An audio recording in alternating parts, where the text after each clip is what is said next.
Disney Pixar's Elio is on track to have the worst opening weekend in the once vaunted studio's entire history. It's time to start asking ourselves if it's time to just shut down Pixar altogether. This movie is about to hand the Walt Disney Company a $300 million loss. And who's to blame? Is it Disney? Is it Bob Iger? Is it Pete Docter? Or is it the legacy Hollywood media? Maybe all of those answers are true, but one of the components in this scenario needs to be re-examined, and that is the legacy Wall Street media. Because for too many years and too long, they have carried Disney's water. And quite frankly, not everybody should wind up sitting around and being nothing more than Bob Iger's rag.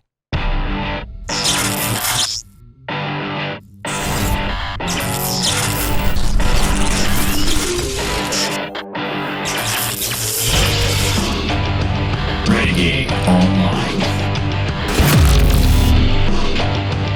Well, folks, welcome back. Another great day here at Valiant Renegade. It's good to see everybody out there once again. And if you are like one of the many that are not yet subscribed to this channel, please take a moment and turn that little red subscribe button to gray. Hit that like button, hit that notification bell, share this sucker out on the social medias, and of course, please do leave a comment before you head out the door today. Make sure to join us every Sunday and Wednesday afternoon each week at 6 p.m. Eastern right here for the live show. From Deadline Magazine, 28 years later is feasting on a $38 million opening weekend, with Elio from Disney Pixar at $22 million, and it's Pixar's lowest opening weekend ever, with How to Train Your Dragon ruling the box office at $35 million plus. That from Anthony D'Alessandro. At a time when IP is a holy grail at the box office and mass-appealing auteur-driven fare, a constant gamble.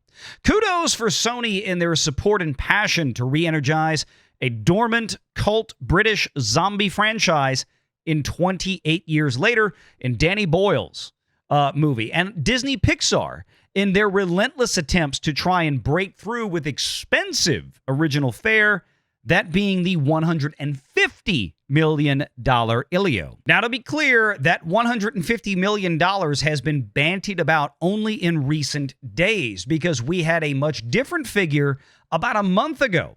And there's a reason for that, is because Elio was originally slated to come out in early 2024.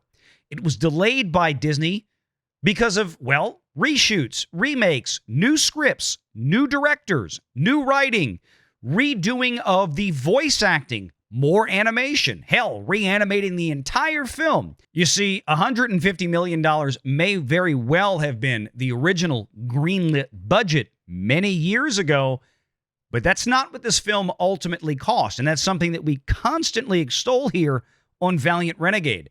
You cannot automatically and 100% of the time equate production budget to actual final cost. Hell, 5 Star Wars movies for the Walt Disney Company, by their own financial filings in the United Kingdom, indicated that over $2 billion was spent in production alone, with a very, very likely additional $1 billion spend in collective marketing.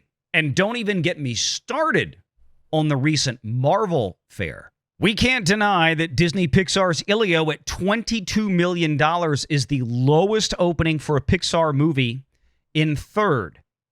Lower than the first Pixar feature, 1995's Toy Story, at $29 million. And let me go ahead and make this even inexorably worse.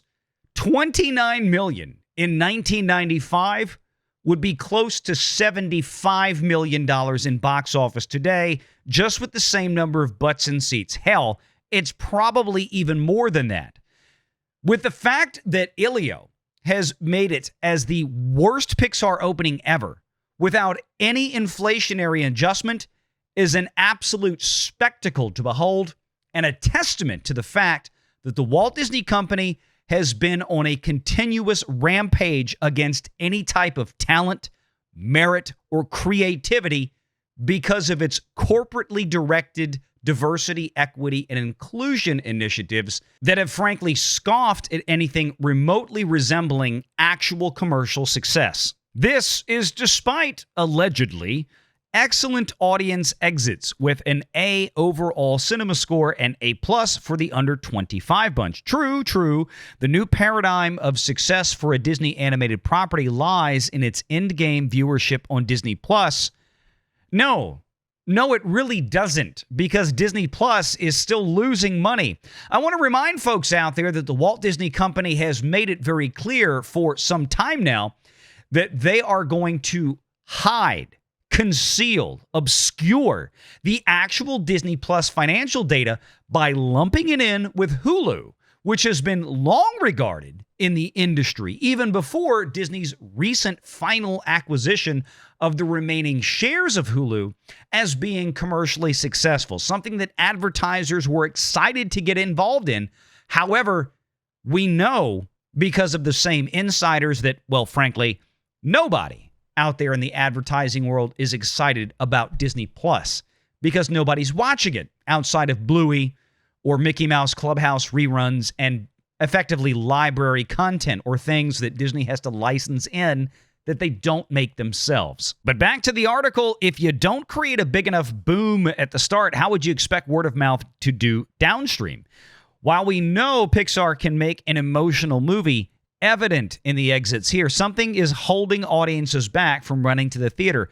So evident in the marketing, a boy with a patch and goofy aliens just isn't cutting it. For a while, the new dog ate my homework excuse for studios is that original fare is a challenge to open, but you need original fare to create franchises. And quite frankly, in my opinion, the Disney flywheel that they so often vaunt, but yet seems to be nowhere in this day and age. What's the solution for Pixar?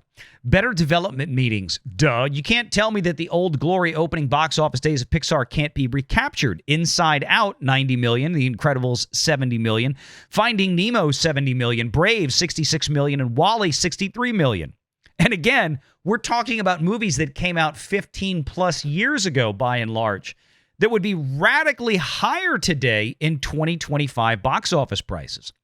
Sure, says Alessandro, it's easier said than done to pull off a Pixar hit. A delicate balance between simplicity, adult heartfelt sophistication, hysterical humor, relatable characters, awestruck animation. WALL-E and that beautiful pile of space junk, for example. And let's not forget cinema homage. Brave being a female Braveheart. WALL-E with nods to THX 1138 and other sci-fi.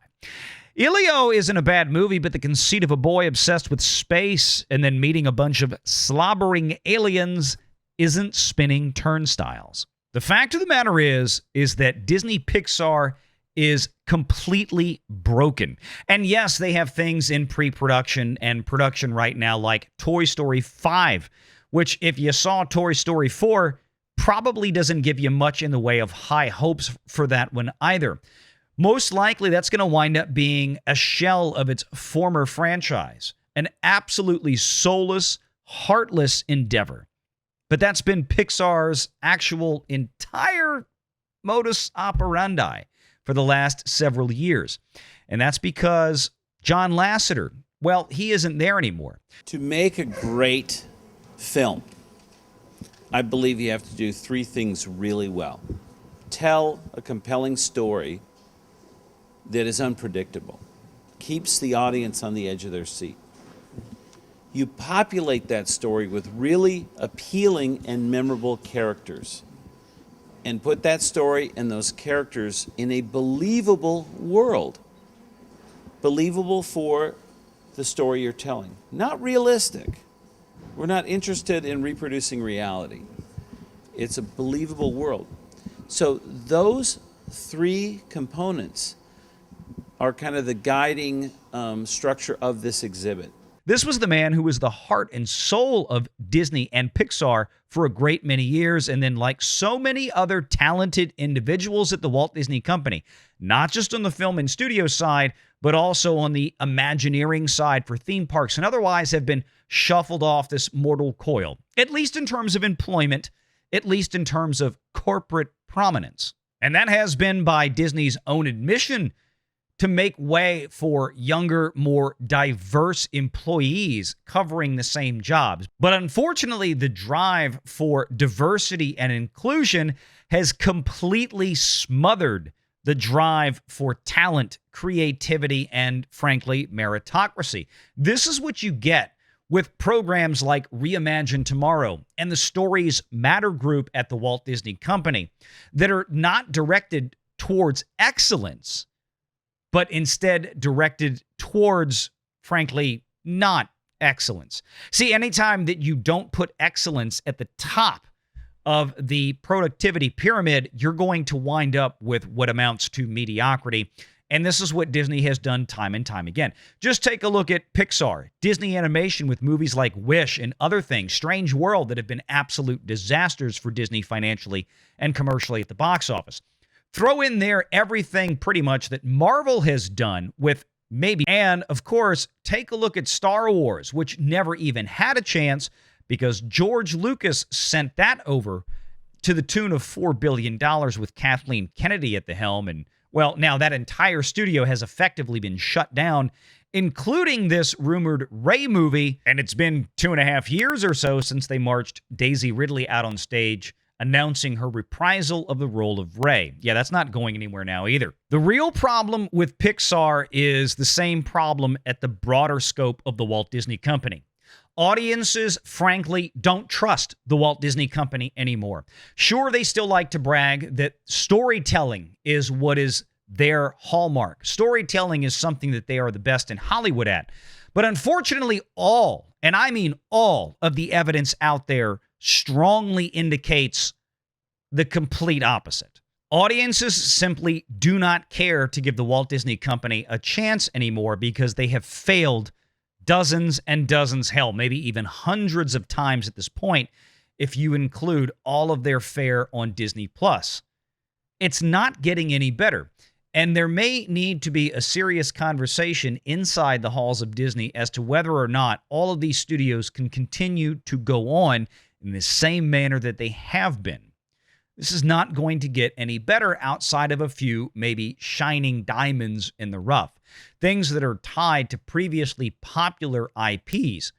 But in terms of original content creation, the Walt Disney Company, and especially right now this weekend, Disney Pixar, is officially 1,000% dead. Looking at the projections, Elio might be lucky to see $100 to $150 million based on its opening weekend. There's simply too much competition in the box office for this thing to have a reasonable chance at a strong leg out. I'm not saying it's impossible, and we could very well be surprised. We have been a couple of times in the past, but I don't see an exit strategy here for this movie other than massive impairment charges and massive write-offs for the Walt Disney Company. A $300 million disaster with another $100 million or so in global marketing expenses to get this thing into theaters. Disney will be incredibly lucky at this point in time to even make their marketing budget back, handing Disney yet another $300 million loss, the second this year behind Rachel Ziegler's Snow White. That doesn't even include the $200 million loss they took on Captain America Brave New World or the $100+ million loss that they took on Thunderbolts. Yeah, Lilo and Stitch certainly helped make a positive dent in that problem, but Elio is now unequivocally about to wipe that entire bump out. Make sure you're subscribed to Valiant Renegade and join us every Sunday at 6 p.m. Eastern for the live show.